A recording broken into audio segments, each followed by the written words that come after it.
Ladies and gentlemen, I have a playlist on this channel called How to Lose at Chess, which is a playlist where you all send me your games and I analyze them, unfortunately. Many of those games are terrible. They're really funny and they show the fighting spirit of low elo chess. But every now and then, a game between two of the best players in the world resembles a How to Lose a Chess game. And that's what we're going to be looking at in today's video. A game where I'm not sure I've ever seen a king do more cardio. A game where the king was responsible for nearly half of the moves in the game. Like, it's an 80-move game. How can you possibly move the king that many times? Well, you're about to find out. You are about to find out. This is a game played in the Singfield Cup 2026, one of the most prestigious chess tournaments of the year, featuring Levon Aronian, who is Armenian Grandmaster now representing the United States, and Vincent Keimer, who is one of the strongest players in the world, really, from Germany.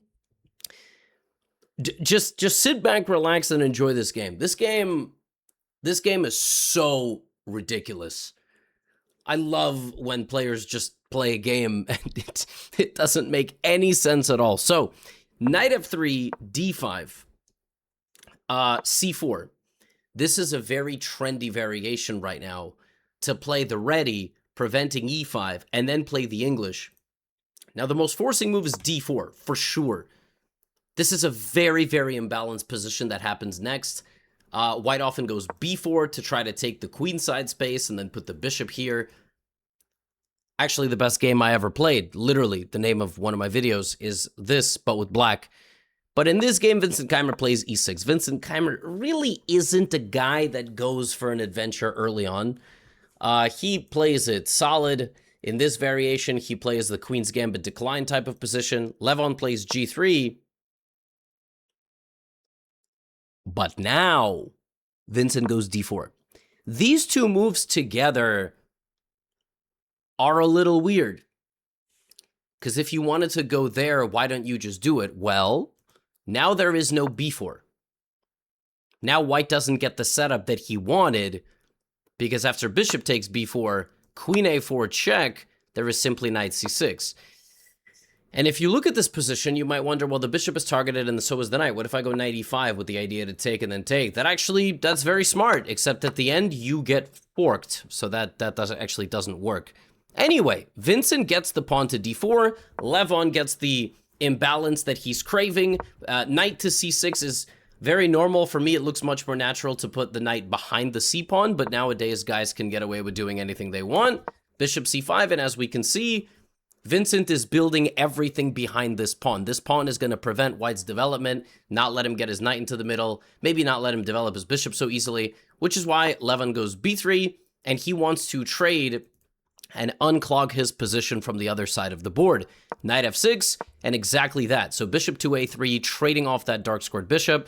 It's traded, and black castles, and this is the position that we have to work with. Still, this pawn is a major problem for white. I mean, it's just difficult to play with a lack of space. You don't get to put your pieces on their normal squares. Now, white is going to try to play the game using these 5 pawns. It's very important that you understand that. White is probably going to play for d3, e3, maybe bring this knight back to target the pawn and support the center. And after this, try to expand a little bit with these 3 pawns, because that's where the game needs to be played. The bishop is going to target this way if this knight ever moves. So we see Levon very quickly playing d3. His next couple moves will be this, build up the position, maybe queen somewhere, and then maybe e3, etc.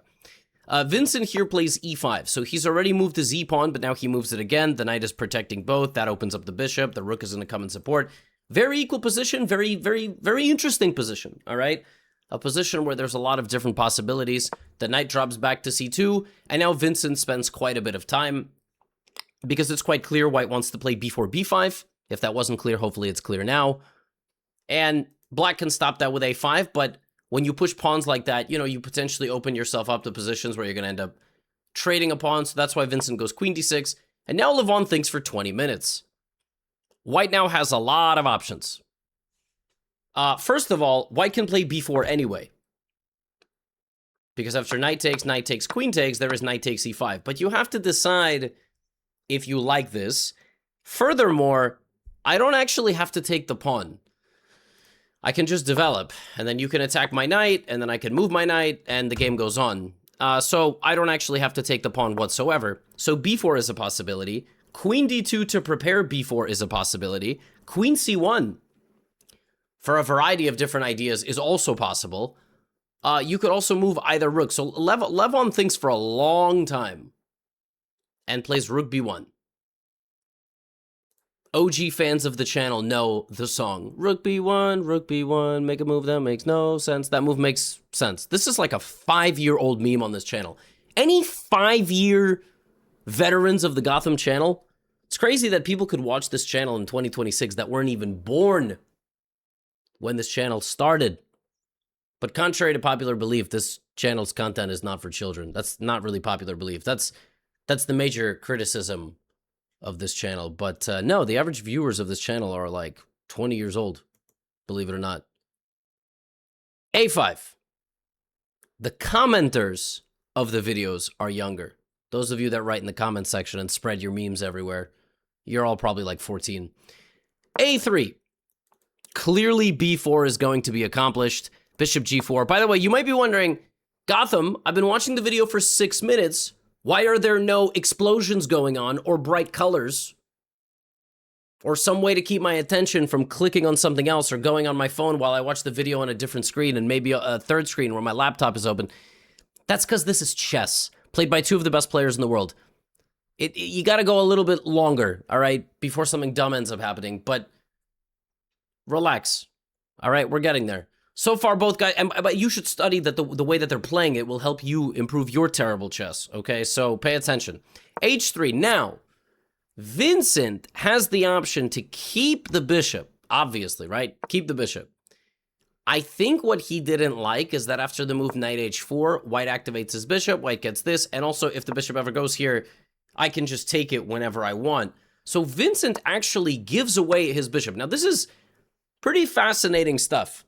Might not look like it, but like, why would you just give this away? I don't really have a good explanation for it.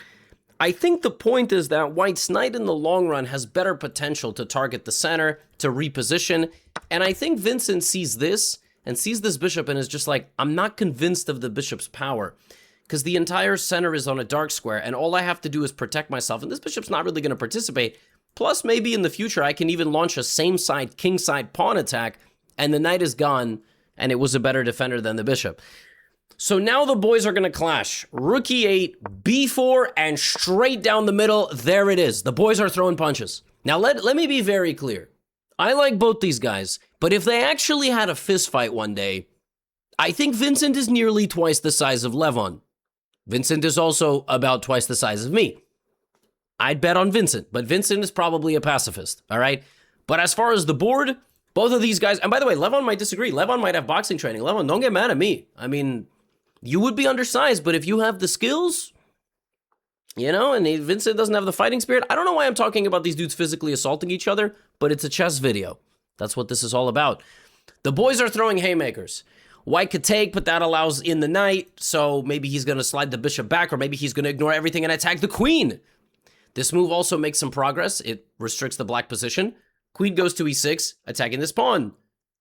Most normal people would defend it, but we don't have time for that. We take the pawn. Now we are attacking this. Vincent takes the pawn on h3. A kingside pawn has fallen, which means that in the future, the white king might start doing laps around the board. Knight takes d4. Levon is up a pawn, but black can go rook d8 with the rooks just slicing down the middle. Knight g4 is always there threatening a mate. Here comes rook d8. Levon plays e3. Completely crazy position, by the way. Very complicated game. Vincent uses this moment to chop down on the queen side. A takes b4. Levon attacks the queen, kicks it out, and plays takes. So, let's take a quick moment. White is a pawn up. Why is that not reflected in the evaluation? Because black can win back a pawn right now. And really, frankly, like, White's position is very passive. White is playing very defensive. And Vincent can take this at this moment. And now we are dynamically equal. Everything is, it's not equal in the point of like, let's finish the game and make a draw. Both sides have their chances. So the queen goes to d3 attacking the knight. The queen comes out to g4 defending the knight. Now, how is Levon going to play from here? He's going to reinforce. And now Vincent just goes for it. H5. Smells the blood in the water. H5, he's going to kick out this king. The pawns are going to be left, and the king is going to have to make a run for it. Levon slides the queen back to c2. He's now down on time. He doesn't like where the position is going. Knight to g5. Vincent leaves the middle. The pawn on c6 is going to fall because you're going to take the knight and then you're going to take the pawn. So he's going to go up a pawn. Knight takes, pawn takes. He could take on c6, but it's very dangerous. And now, rook d3 from Levon. The idea is to double up and take and control more of the center. Rook takes, queen takes, h4. Vincent Keimer has arrived. Let it be known. You go back a little bit. Vincent was down 30 minutes on the clock at some point in this game. This is move 20, 27. It is 20-5. Levon has spent 1 hour looking at his position. He doesn't like where it's headed. Now, here with white, you can play bishop takes c6, pawn takes g3, sack. You can win the rook, but it's a draw because basically the queen and the knight together, they swarm the king and there's no escape, but there's also no checkmate. But Levon takes on h4. He has 1 minute remaining on the clock. Vincent has 20 minutes. Jumps in with his knight, and now, folks, may I present to you a generational king run. I mean, when we say king run in chess is when everyone's abandoned the king in the heat of the battle. They broke into the castle's walls. King's got to make a run for it. King goes here. Had the king gone there, this would have been made. So we have king to f1. Rook e5 from Vincent Keimer. Trying to go rook d5, meet the king over here, get in like this, knight h2, knight h4, etc. Rook a1. So Levon looking for a little bit of counterplay on his own. The rook goes back. Now, at any moment in one of these games, you could potentially repeat.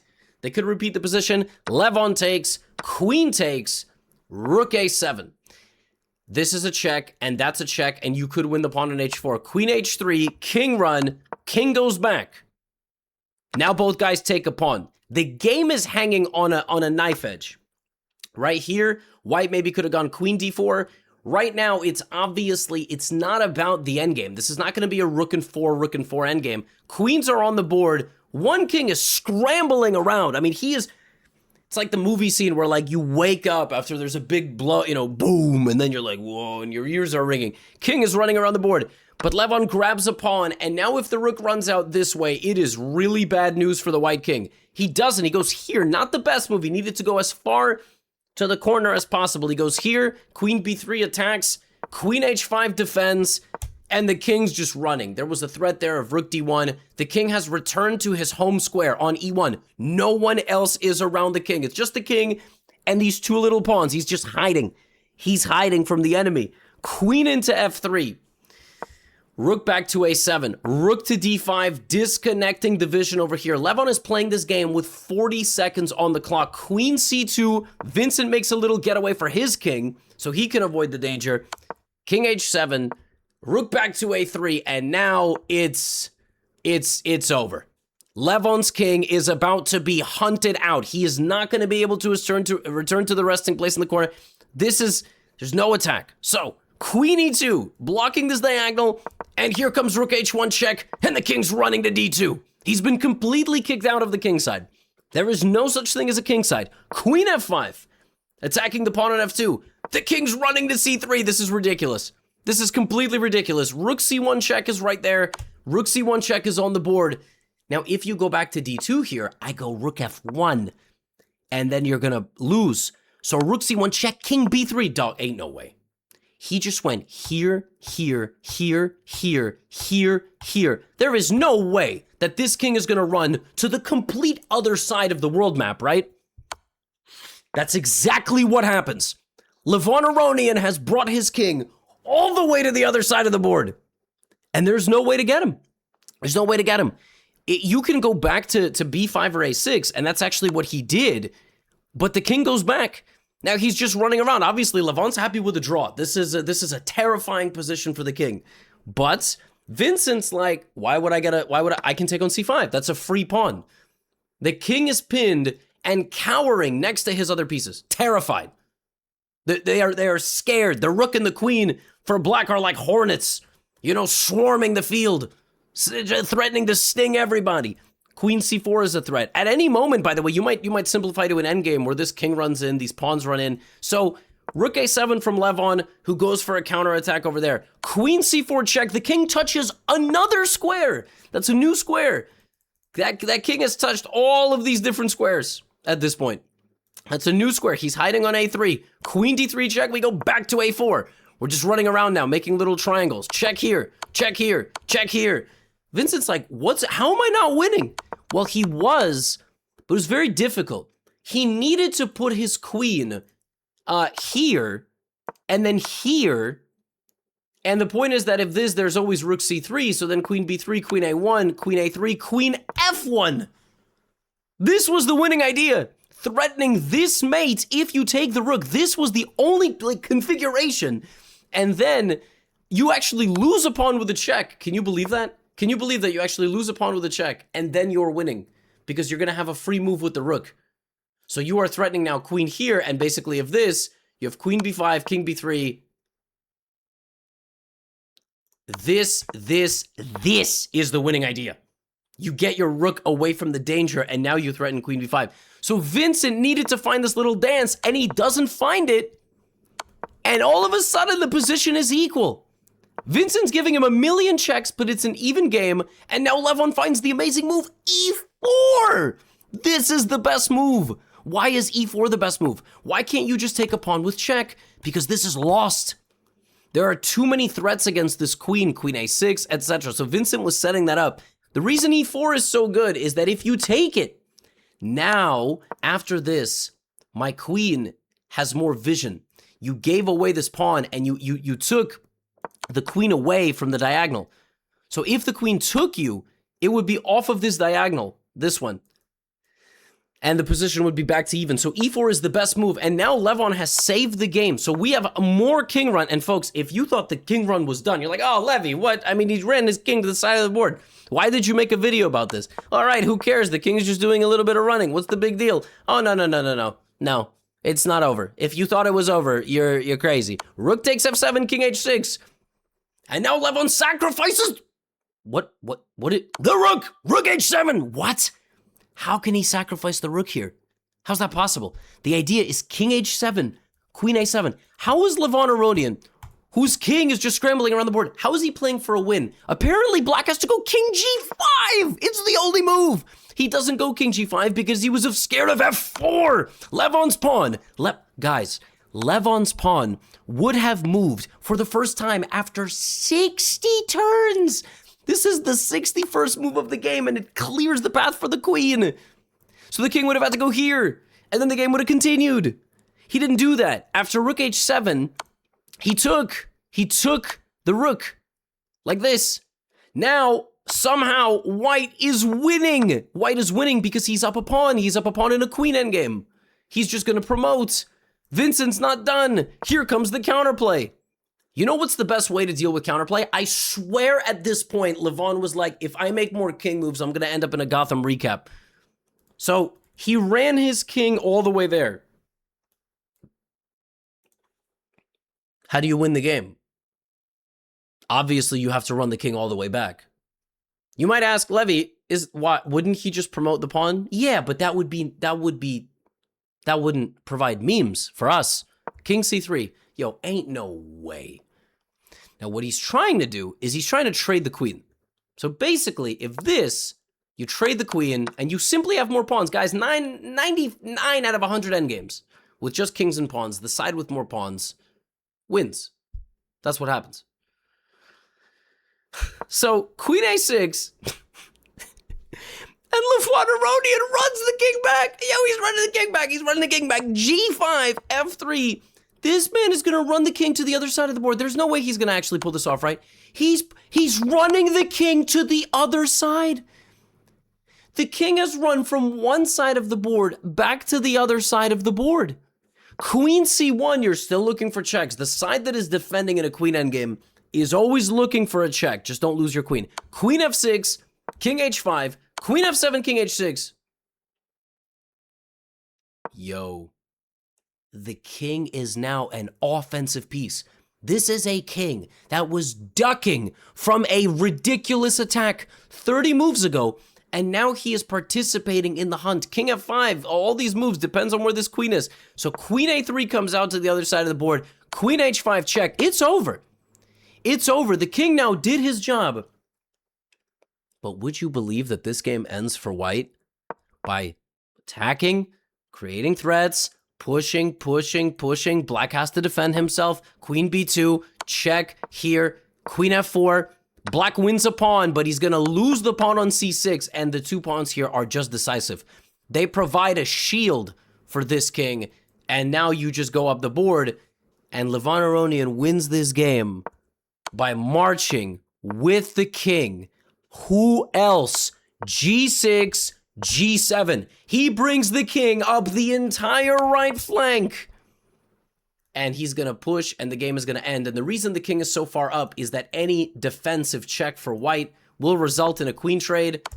Check, check, f4. It just doesn't matter. King is going to g7, e. Are we going to get one last king move? It wouldn't be a Levon game if we didn't. King to g7. You give him this check. He's going to block with a check. Queen c3, queen f6, e6. And it was the king that was the hero all along. This is mate. If you stop it, I win anyway with mate on d7. It took 90 moves. But Levon Aronian wins this game against Vincent Keimer in the Singfield Cup 2026. I mean, instant replay. He castled. That was move 5. Good, principled play. On the 29th move, the king run began, and he ran his king all the way to the queen side to hide amongst his pieces from the perpetual attack of the black queen and rook. It looked like it was going to be a draw, and then he was shuffling and dancing, and he managed to escape. He poked a hole in the position for black to defend himself, and somehow emerged with an extra pawn, and then, to avoid any perpetual checks, ran his king the other way, where it helped the queen participate in the attack, and he went on to win the game. I mean, guys, chess is so fun because, like, you just sit at home, and your games and my games look stupid. They do. And then you look at games like this, and it's epic. How can you just run your king around like half the game and win? Only chess. Chess is crazy. What a crazy game it is. Shout out to these two warriors. And Levon's one of the best players in the world from the last 20 years. Easily, you know. Yeah, Vincent's amazing as well. That's all I have for you today.